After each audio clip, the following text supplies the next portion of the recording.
అన్నా సజ్జల రామకృష్ణ అన్న నమస్తే అన్న. ఈరోజు ఫస్ట్ టైం సజ్జల నుంచి చాలా మంచి నీతి వాక్యాలు వస్తున్నాయి, ఒకసారి వినండి. గత 5 ఏళ్ళు అధికారంలో ఉండి మన సజ్జల చేసినటువంటి వికృత పనులేంటో నేను తర్వాత చెప్తాను. ఫస్ట్ మన సజ్జల మాట్లాడుతున్నాడు, ఏంటి వేమన శతకాలు మాట్లాడుతున్నాడు, ఒకసారి వినండి. రామ అన్న బూత్ అన్నట్టు, అమ్మ అన్న బూత్ అన్నట్టు ఏం మాట్లాడన్నా కూడా దాని మీద కేసు పెడతారు. బూతులు మాట్లాడడానికి కేసు పెడతారనేది తెలియదు. ఐ థింక్ శైలజనాథ్ మీద ఇప్పటికే తయారై ఉంటుంది. ఒకటి కొంచెం ఆవేశంగా ఎక్కువ మాట్లాడాడు, గట్టిగా అరిస్తే కూడా కేసు పెడతారు.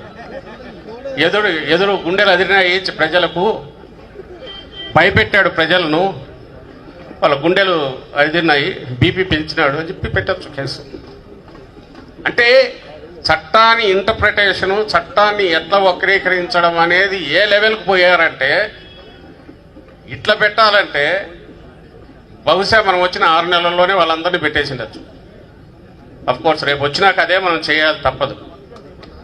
చేయకుండా అయితే ఉండగలిగే పరిస్థితి లేదు. అయితే మనకు రెడ్ బుక్ అవసరం లేదు. మన నాయకుడు చెప్పినట్టు రెడ్ బుక్ అవసరం లేదు. ఎవరి వారికి తలకాయలోనే ఉంది. ఆ ఇబ్బందులు పడుతున్న వాళ్ళంతా ఇక్కడ ఉండే వాళ్ళతో సహా ఇక్కడికి రాలేని వాళ్ళు క్షేత్రస్థాయిలోనే ఉన్నారు, పై నుంచి కింది వరకు.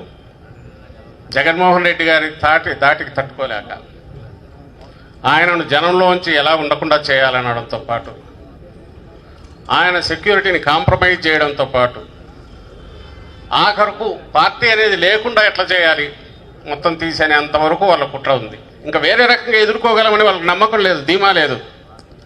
రాజకీయాల్లో ఏముంది, ఎన్నికలు జరిగితే ఒకరు వస్తుంటాం, ఒకరు ప్రతిపక్షంలో కూర్చుంటాం, 5 ఏళ్ళకు మళ్ళీ ఎన్నికలు జరుగుతాయి.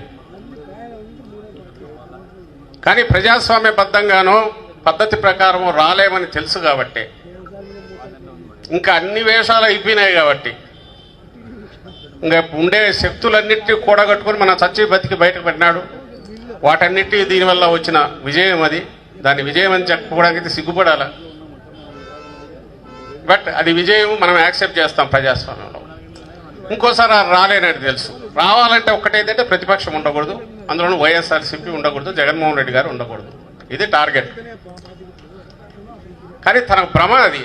నిన్న సత్తెనపల్లి, నిజంగా చెప్తున్నా, సత్తెనపల్లిలో నిన్న వచ్చిన జన ప్రభంజనం ఏదైతే మనం చూసామో మీరందరూ, ఒక్కటంటే ఒక్కటి కూడా వాహనం కానీ ఇవి కానీ మాట్లాడుకుని వచ్చిన, ఎందుకంటే దేన్ని అలౌ చేయలే. 3 రోజుల ముందు నుంచి మైకులు పెట్టి ఆటోలతో సహా బెదిరించారు. ఎవడు రావద్దు, వైఎస్ఆర్సీపీ వాళ్ళని ఎక్కించుకోవద్దు. బస్సులను, వాహనాలను అందరినీ బెదిరించారు, ప్రైవేట్ బస్సుల వాళ్ళు. భోజనాలు పెడితే అది కార్యక్రమం అవుతుంది, దాన్ని బెదిరించారు. భోజనాలు కూడా పెట్టలే వాళ్ళ ఆ ఇంటి దగ్గర.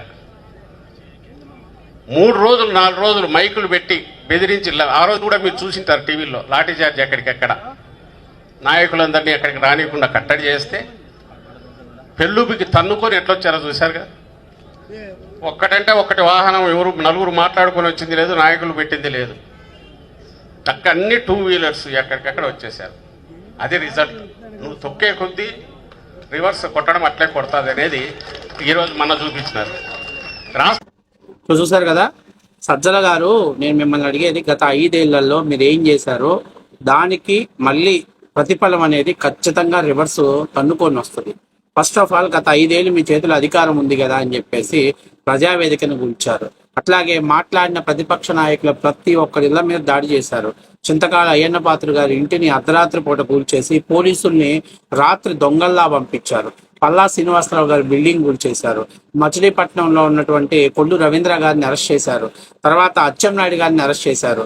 ఇంకా చెప్పుకుంటా పోతే కొన్ని వందల అరాచకాలకు కేర్ ఆఫ్ అడ్రస్ గా మార్చారు. బీసీలని, తెలుగుదేశం పార్టీ సానుభూతి పరుడైనటువంటి తోటా చంద్రయ్యని జై జగన్ అనమంటే అనలేదని నడి బజార్లో పొట్టేళ్ళు, మీరు జగన్మోహన్ చెప్తాడు, రప్ప రప్ప నరుకుతాము, పుష్ప డైలాగ్ కదా ఇది. పుష్ప డైలాగు వాస్తవంగా 2019, 2024 మీ పరిపాలన చూసిన తర్వాత దాన్ని పెట్టారు, రప్ప రప్ప నరుకుతామని. ఎందుకంటే తోటా చంద్రయ్యని నడి బజార్లో అందరి ముందు పుట్టిక కోసి చంపి సైకో ఆనందాన్ని పొందారు. ఇక మాచర్లని ఒక సాక్షాన్ సంస్కృతికి కేర్ ఆఫ్ అడ్రస్ గా మార్చారు. నడి రోడ్డు మీద జాలయ్య అనేటువంటి వ్యక్తిని బండరాతితో మోదీ చంపారు. ఇలా చెప్పుకుంటా పోతే చాలా ఉన్నాయి. అట్లాగే కర్నూలు జిల్లాలో నందం సుబ్బయ్యని నడి బజార్లో పేక్బోసి చంపేశారు. ఇలాగా ఎన్నో ఎన్నో చెప్పుకుంటే అరాచకాలు, కేర్ ఆఫ్ అరాచకాలు గత 5 ఏళ్ళు ఉన్నాయి. మరి మర్చిపోయి ఈరోజు సజ్జల రామకృష్ణారెడ్డి మాట్లాడుతున్నాడు, గత 5 ఏళ్ళు మీరు ఏదో రామరాజ్యం అయినట్టు, మీ వాళ్ళంతా రాముడి పక్క ఉన్నటువంటి వానర సైన్యం అయినట్టు అనుకుంటున్నావు. కానీ మీరు రాక్షస రాజ్యంలో నడిపారు, అలాగే రావణ సైన్యాన్ని నడిపారు. మీరు గత 5 ఏళ్ళు ఆంధ్రప్రదేశ్ విధ్వంసానికి ఆనవాళ్ళుగా మార్చాడు. ఈరోజు ఎవరిని అరెస్ట్ చేసి న్యాయస్థానం ముందు పెట్టినా వారికి కోర్టు రిమాండ్ విధిస్తుందంటే వారు నిజంగానే దుస్సాహసానికి పాల్పడ్డాడు, అవినీతికి పాల్పడ్డాడు, లేకపోతే లంచగొండి పనులకు అలవాటు పడ్డాడు కాబట్టే, ప్రూఫ్స్ ఆధారాలు ఉన్నాయి కాబట్టే వాళ్ళని అరెస్ట్ చేసి జైల్లో రిమాండ్లకు వెళ్తున్నారు. కానీ గత 5 ఏళ్లలో ఎన్నిసార్లు మీకు న్యాయస్థానం చివాట్లు పెట్టింది, చెప్పు దెబ్బలు పెట్టింది. చివరికి మీరు అమరావతిని కాదు విశాఖపట్నానికి వెళ్తామంటే న్యాయస్థానం చెప్పింది జగన్మోహన్ రెడ్డి గారికి. ఆ రోజు మీరు కూడా ఉన్నారు బహుశా, ఎందుకంటే ఇలాంటి సొచ్చు సలహాలు, పుచ్చు సలహాలు ఇచ్చేది జగన్మోహన్ రెడ్డికి మీకు న్యాయస్థానం ఏం చెప్పింది? నోరు మూసుకొని మీరు పరిపాలన చేయండి, పరిపాలనలో ఇబ్బంది అయినప్పుడు మీతో పాటు సమానంగా జ్యుడిషియరీ కూడా ఉంది, జ్యుడిషియరీని గౌరవించాల్సిన బాధ్యత దేశ ప్రధానికి కూడా ఉంది. 151 సీట్లు వస్తే రాజ్యాంగాన్ని ఏమి మార్చడానికి ఏం కుదరదు, సవరించడానికి ఏం కుదరదు అని చెప్పి తీవ్రమైన వ్యాఖ్యలు చేసిందంటే గత 5 ఏళ్ళు మీరు ఎలాంటి పరిపాలన చేశారో మీరు అర్థం చేసుకోవాలి. అసలు నేను అడుగుతున్నా, సజ్జల మీరు ఎవరు? వైఎస్ఆర్సీపీ పార్టీలో మీరు జగన్ తర్వాత మీరు అన్ని మీటింగ్స్కి వెళ్ళి మాట్లాడుతున్నారు. అసలు మీ స్థాయి ఏంటి? మీరు ఎందుకు సజ్జల సకల శాఖ మంత్రిగా ఉండి, ప్రధాన కార్యదర్శిగా ఉండి, ప్రభుత్వ సలహాదారుడిగా ఉన్న ఆఫ్టర్ ఆల్ నువ్వు అన్ని శాఖలలో నీకేం సంబంధం?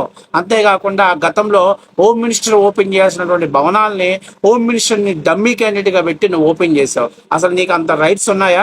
రాజ్యాంగబద్ధంగా నీ పదవి ఏంటి? ప్రభుత్వానికి సలహాలు ఇవ్వటం, జీతం తీసుకోవటం, ఇంట్లో కూర్చోవటం. కానీ నువ్వు అన్ని శాఖల్లో ఏలు పెట్టి కెలికి ఆ శాఖలో ఉన్నటువంటి మంత్రులంతా డమ్మీ క్యాండిడేట్లు చేసావు. కాబట్టి మొన్న ఎన్నికల్లో చంప చెల్లు అనిపించేలా మీకు సమాధానం చెప్పాడు. ఇప్పుడు సజ్జల మాట్లాడుతున్నాడు, గెలుపోవటమే సహజమేనని. మరి ఈ సంగతి మన 23 సీట్లు వచ్చినప్పుడు చంద్రబాబు నాయుడు గేలి చేసేటప్పుడు తెలియదా? ప్రజాస్వామ్యంలో గెలుస్తారు, ఓడిపోతారు సహజమేనని. 23 సీట్లు అన్నారు. మరి ఈరోజు మీకు 11 సీట్లు వచ్చాయి. మరి అంటే ప్రజలు ప్రతిదీ గమనిస్తుంటారు. ఎవరిని ఎక్కడ కూర్చోబెట్టాలి, ఎవరిని ఎక్కడ కిందకి దించాలి, ఎవరిని అవసరమైనప్పుడు ఎలా కట్టడి చేయాలనేటువంటిది ప్రజలు చూస్తూనే ఉంటారు. గత 5 ఏళ్ళు జగన్మోహన్ రెడ్డి పరిపాలన చూశారు కాబట్టి 11 సీట్లు ఇచ్చారు. ఇంకా మళ్ళీ మీకు అవకాశం ఉండదు. ఎందుకంటే మీరు ఇచ్చేటువంటి వెల్ఫేర్స్ ఆల్రెడీ చంద్రబాబు నాయుడు గారు కూడా ఇస్తున్నారు కాబట్టి మీకంటే బెటర్ సంక్షేమాన్ని చంద్రబాబు ఇస్తున్నాడు, అలాగే డెవలప్మెంట్ ఇస్తున్నాడు. ఇక రెండవది, మా వాళ్ళని అరెస్ట్ చేస్తున్నారు, మా వాళ్ళు మాట్లాడితే అరెస్ట్ చేస్తున్నారు, గట్టిగా అరిశాడు కాబట్టి రేపు శైలజానాథ్ని అరెస్ట్ చేస్తారేమో. శైలజానాథులు వీళ్ళందరూ తప్పు చేస్తేనే అరెస్ట్ చేస్తారు, ప్రభుత్వాన్ని ప్రశ్నిస్తేనే అరెస్ట్ చేయడం. అలాంటి లుచ్చా పనులు చేసింది గత 5 ఏళ్ళు మీరు. అలాంటి లుచ్చా సలహాలు ఇచ్చింది మీరు. గతంలో నువ్వేదో పెద్ద శ్రీరామచంద్రులా మాట్లాడుతున్నావు. యువగలంలో నారా లోకేష్ ఎంత ఇబ్బంది పెట్టారో అందరూ తెలీదా? ప్రతి నిత్యం ఎంత నరకం పెట్టారో మీకు తెలీదా? ఇవాళ అధికారం పోయేసరికి మీకు ప్రజాస్వామ్యం, డెమోక్రసీ గుర్తొచ్చింది. ఏది ఏమైనా సజ్జల మిల్లెట్లు బాబా భయపడ్డాడు కాబట్టి ప్రెస్ మీట్లకు వెళ్ళి మాట్లాడుతున్నాడు. అసలు ఇన్ని అరాచకాలకు జగన్ కంటే ముందు ముఖ్యమైన వాడు సజ్జలని లోపల వేయకపోవటమే ప్రభుత్వ వైఫల్యం అని నేను అనుకుంటున్నాను.